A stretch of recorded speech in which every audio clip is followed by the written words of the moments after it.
Hello Pawan Kalyan గారు, నిద్రపోతున్నారు అసెంబ్లీలో? ఇలా నిద్రపోకూడదు, ప్లీజ్ లేవండి సార్. హలో పవన్ కళ్యాణ్ గారు, ప్లీజ్ లేవండి సార్. నిద్రపోరా సామి, నిద్రపోరా సామి, నా ముద్దు మరిపాల సామి. అంతేలే సార్, నేను చెబితే ఎందుకు లేస్తారు? అదిగో ఆవిడొచ్చి మిమ్మల్ని నిద్రపోండి అని చెబుతుంటే చక్కగా లేచి చూచారు. సరే కానివ్వండి, ఇంకా విషయానికి వద్దాం. మీరు గతంలో చాలా చెప్పారు, ఎన్నో చెప్పారు. మీకు అన్ని ఒక్కసారి గుర్తు చేస్తాను. మీరు గతంలో ఏం మాట్లాడారో ఒకసారి విందాం. ఇన్ని రేపులు జరుగుతూ ఉన్నాయి మన సమాజంలో. 30,000 మంది అమ్మాయిలు మిస్సింగ్ అయిపోయారు ఆంధ్రప్రదేశ్లో. నాకు ఎలా తెలిసింది? ఢిల్లీలో ఉండే నిఘా వర్గాలు. పవన్ కళ్యాణ్ గారు, మీకు మరి అప్పుడు చెప్పిన నిఘా వర్గాలు ఇప్పుడు ఏమీ చెప్పటం లేదా? ఇలా నిద్రపోతే ఏం చెబుతాయిలేండి.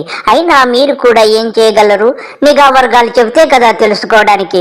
దయచేసి మీరు ఇప్పుడైనా ఈ యొక్క మిస్సింగ్ కేసుల పైన నిద్ర మానేసి కొంచెం దృష్టి పెట్టాలని నా మనవి. నాకు చెప్పిని మీ ఆంధ్రప్రదేశ్ నుంచి దాదాపు 29,000 మంది అమ్మాయిలు మిస్ అయిపోయారు. నీకు తెలిసా సంగతి? అంటే రెగ్యులర్ గా ఉంటాయి, కొంతమంది మిస్ అవుతారు. ఇంత నాకు తెలియదంటే. అయ్యగారు, అధికార పీఠం ఎప్పుడే 10 రోజుల్లో వస్తుంది. మరి ఈ 10 రోజుల్లో మీరు ఎన్ని మిస్సింగ్ కేసులు ఛేదిస్తారో అది చెప్పండి. మరి బాధ్యతగా వ్యవహరించాలి కదా పవన్ కళ్యాణ్ గారు. నిద్రపోకూడదు సార్, ప్లీజ్ కొంచెం వివరముగా చెప్పండి. నేషనల్ క్రైమ్ రిపోర్ట్ బతుకి ఎన్సీబీ రిపోర్ట్ ఇస్తే 29,000 పై దాదాపు 30,000 మంది అమ్మాయిలు మిస్ అయిపోతే దాంట్లో 14,000 మంది తిరిగి వచ్చారని చెప్తా ఉన్నారు పోలీసు. మిగతా 18,000 మంది ఏమయ్యారు?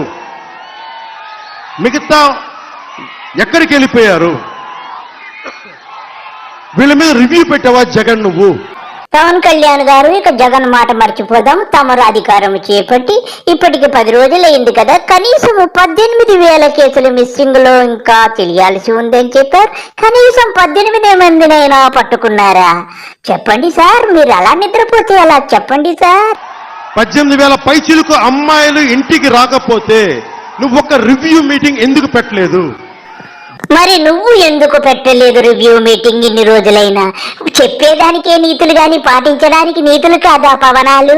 డీజీపీ గారిని కూడా అడుగుతున్నా, ఒక్క రివ్యూ మీటింగ్ ఎందుకు పెట్టలేదు మీరు? ఎందుకు మిస్ అవుతున్నారు?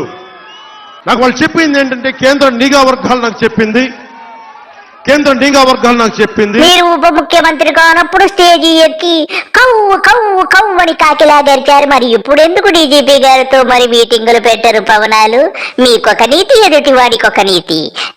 ఇంకింతకంటే ఏం చేయగలరండి? నిద్రపోండి బాగా. అసెంబ్లీలో నిద్రపోతే ఆరోగ్యానికి మంచిది. నిద్రపోరా సామి, నిద్రపోరా సామి, నా ముద్దు మరిపాల సామి. సరే, మీ నిద్రకు ఇంకా అంతు లేదు. కానీ మీకు రెండవ ప్రశ్న ఏమిటంటే, నిరుద్యోగం గురించి అనర్గళంగా రాత్రులు పగలనక ఎన్నెన్నో స్పీచ్లు ఇచ్చారయ్య గారు. ఒక్కసారి తమరి యొక్క ప్రసంగాలను తమరికి గుర్తు చేస్తాము. అందులో ఇప్పటి వరకు ఎంతమందికి ఉపాధి కల్పించారో కొంచెం చెబితే అందరూ కూడా సంతోషిస్తారు పవనాలు. కులాన్ని దాటి మీరు చూడకపోతే ఆంధ్రప్రదేశ్ సర్వనాశనం అయిపోద్ది. మీకు ఉద్యోగాలు లేవు. మీకు 2019లో 10వ తరగతి ఉన్న యువకుడు ఈ రోజున మీకు డిగ్రీలు అయిపోయి డిగ్రీకి వచ్చేసారు, 5th ఇయర్కి వచ్చేసారు. మీరు నేను కోరుకుంటుంది మీకు ఉపాధి అవకాశాలు ఎక్కడ ఉన్నాయి? పదవి లేనప్పుడు ఒకలాగా, పదవి ఉన్నప్పుడు ఒకలాగా కాదు పవనాలు. నిద్రపోకూడదమ్మా. ఉద్యోగ అవకాశాల పెరుగుదల గురించి ఆలోచించు. నిద్రపోతే ఏమొస్తుంది? యువతంతా నీ కోసం ఉర్రూతలూగుతున్నారు కదా. ఉద్యోగ అవకాశాలు ఎక్కడున్నాయి? ఫీజు రీఎంబర్స్మెంట్లు ఎక్కడున్నాయి? జాబ్ క్యాలెండర్ ఇస్తామని చెప్పి మర్చిపోయిన వ్యక్తి. ఇవన్నీ లేనప్పుడు ఏం చేయాలి మరి మనం? జనసేన ఎంట గనుక మీరు ఉంటే ప్రతి నియోజకవర్గానికి అంటే 1,00,000 మంది యువకులకి 10 లక్షల చొప్పున 10,000 కోట్లు 175 నియోజకవర్గాలకి యువతకు మేము పంచగలం. ఎలా? పవనాలు గారు చెప్పింది చాలు గాని 175 నియోజకవర్గాలకు 10,000 కోట్లు అంటే ఎప్పుడు పంచుతున్నారు? ఒక్కొక్కడికి 10 లక్షల చొప్పున పంచుతానన్నారు కదా.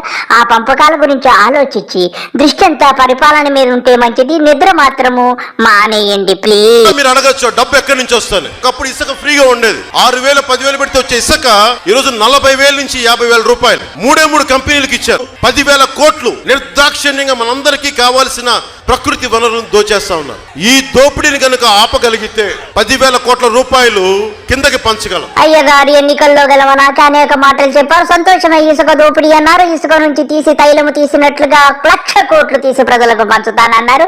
అవి ఎప్పుడు పంచుతున్నారు? 10 లక్షల చొప్పున ఒక్కొక్క యువతకు పంచుతానన్నారు.